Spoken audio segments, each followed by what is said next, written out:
Hello friends, hi అండి. అందరు ఎలా ఉన్నారు? బాగున్నారా? నేను కూడా బాగున్నాను ఫ్రెండ్స్. ఈరోజైతే మనం చేయబోయే రెసిపీస్ వచ్చేసి రెండు రకాల రెసిపీస్. అవేమిటంటే, ఒకటి పొన్నగంటాకుతోని పచ్చడి అయితే చేస్తున్నాను. ఇదైతే ఈ దోశలోకి చాలా బాగుంటుంది ఫ్రెండ్స్. దోశలోకి, రైస్లోకి చేస్తున్నాను నేనైతే. ఇంకోటైతే ముద్దపప్పు చేస్తున్నాను. దానికోసం ముందుగా అయితే మనం ఒక బౌల్ పెట్టుకొని అందులో ఆయిల్ వేసుకోవాలి. ఆయిల్ వేసుకున్న తర్వాత అయితే జీలకర్ర అయితే వేసాను. జీలకర్ర వేసుకున్న తర్వాత మనము పచ్చిమిర్చి ఉంటాయి కదా ఫ్రెండ్స్, పచ్చిమిర్చి అయితే వేసుకొని వేయించుకున్నాను. వేయించుకున్న తర్వాత పచ్చిమిర్చి అయితే మిక్సీ జారీలోకి తీసుకున్న తర్వాత అదే ప్యాన్లో ఆయిల్ ఉంటుంది కదా ఫ్రెండ్స్, అందులోకి కడిగి పెట్టుకున్న పొన్నగంటాకైతే వేసుకోవాలి. వేసుకొని బాగా అయితే మగ్గించుకోవాలి ఫ్రెండ్స్. ఇదైతే ఈ ఆకు ఎంత బాగా మగ్గితే అంత టేస్టీగా ఉంటుంది. ఈ ఆకు పొన్నగంటి ఆకు అయితే మనకు కంటికి కూడా చాలా మంచిది ఫ్రెండ్స్. ఆకుకూరలు కూడా అన్నీ చాలా మంచివి, మనము తింటూ ఉండాలి అప్పుడప్పుడు. ఆకు కొంచెం మగ్గిన తర్వాత అయితే నేను టమాటా అయితే వేసాను ఫ్రెండ్స్. టమాటా వేసి మగ్గించుకోవాలి. టమాటా మగ్గేసేపు ఇటువైపు అయితే నేను పప్పు మగ్గించుకుంటున్నాను. చూడండి ఫ్రెండ్స్, ఇదైతే ముద్దపప్పు, దీన్నే వట్టిపప్పు అనేసి కూడా అంటారు. ఈ ముద్దపప్పులోకి ఓన్లీ పప్పు, పసుపు, సాల్ట్, కారం వేసేసి ఉడికించుకొని ఓన్లీ తాలింపు పెట్టుకుంటారు ఫ్రెండ్స్. నేనైతే ఒక టమాటా అయితే వేసాను, కొంచెం బాగుంటుందనేసి. టమాటా అయితే వేసేసి కలుపుతున్నాను. చూడండి ఫ్రెండ్స్, టమాటా వేసేసి కలుపుతున్నాను. కలిపిన తర్వాత టమాటా అయితే మగ్గేసేపు మనం ఉడికించుకోవాలి. కలిపిన తర్వాత అయితే మనము కొద్దిగా అయితే పసుపు అయితే వేసుకోవాలి ఫ్రెండ్స్. ఇందులో చూడండి, నేనైతే పసుపు అయితే వేస్తున్నాను. ఇదైతే పచ్చడి కాంబినేషన్లో ఈ వట్టిపప్పు లేదా ముద్దపప్పు అయితే చాలా బాగుంటుంది. ఈ పప్పు అయితే బాగుంటుంది పచ్చడి కాంబినేషన్లో. పసుపు వేసిన తర్వాత అయితే నేనైతే సాల్ట్ అయితే వేసాను.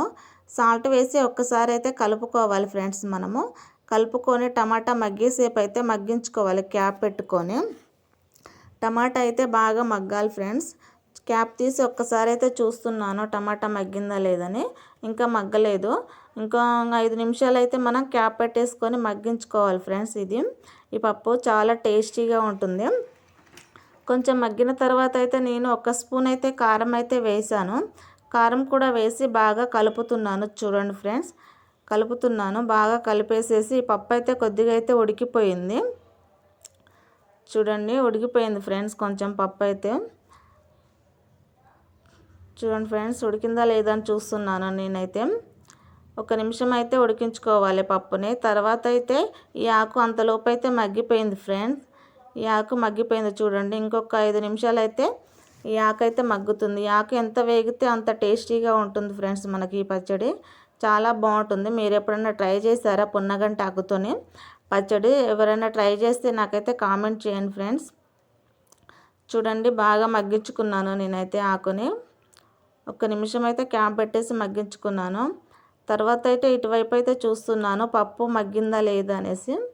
టమాటా అయితే ఇంకా కొద్దిగా మగ్గలేదు ఫ్రెండ్స్. ఇంకా ఒక 5 నిమిషాలు అయితే మగ్గిపోతుంది పప్పులో టమాటా అయితే మగ్గిపోయింది. చూడండి ఫ్రెండ్స్, ఇప్పుడైతే చూడండి చాలా బాగా వచ్చింది ఫ్రెండ్స్. ఇది వట్టిపప్పు చాలా బాగుంటుంది టేస్ట్ పచ్చడి కాంబినేషన్లో. చూడండి ఫ్రెండ్స్, ఇటువైపు అయితే పచ్చిమిర్చి వేయించుకున్నాం కదా, ఒకసారి అయితే నేను మిక్సీ పట్టుకొని అందులోకి అయితే వేయించుకున్న ఆకైతే వేసుకోవాలి.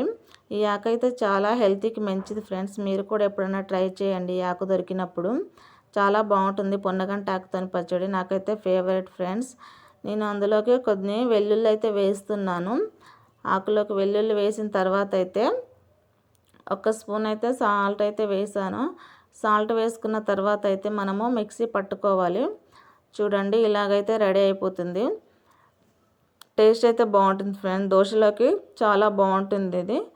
ఇంకా మిగిలిపోతే రైస్లో కూడా తిందాం అనేసి నేనైతే చేశాను ఫ్రెండ్స్. చాలా బాగుంటుంది పచ్చడి అయితే. మీరు కూడా ఒకసారి ట్రై చేయండి. ఇటువైపు అయితే నేనైతే పప్పు అయితే తాలింపు పెట్టుకుంటాను. దానికోసం చిన్న బౌల్ పెట్టుకొని అందులో అయితే ఆయిల్ అయితే వేసాను. ఆయిల్ వేసిన తర్వాత అయితే జీలకర్ర, తాలింపు సామాన్లు వేసాను ఫ్రెండ్స్. తర్వాత వెల్లుల్లి కూడా వేసాను. వెల్లుల్లి వేసిన తర్వాత అయితే ఎండుమిర్చి అయితే వేసాను ఫ్రెండ్స్. ఎండుమిర్చి వేసేసి ఇంగు వేసాను. ఇంగు వేస్తే పప్పులోకి చాలా టేస్టీగా ఉంటుంది ఫ్రెండ్స్. ఇంగు వేసిన తర్వాత అయితే నేను కరివేపాకు వేసేసి పప్పు అయితే వేసాను ఫ్రెండ్స్. చూడండి, కలుపుతున్నాను. ఎంత బాగుంటుందంటే అంత బాగుంటుంది ఫ్రెండ్స్. ఇదైతే చాలా బాగుంటుంది పచ్చడి కాంబినేషన్లో. చూడండి ఫ్రెండ్స్, పచ్చడి అయితే చాలా బాగుంది. Bye friends.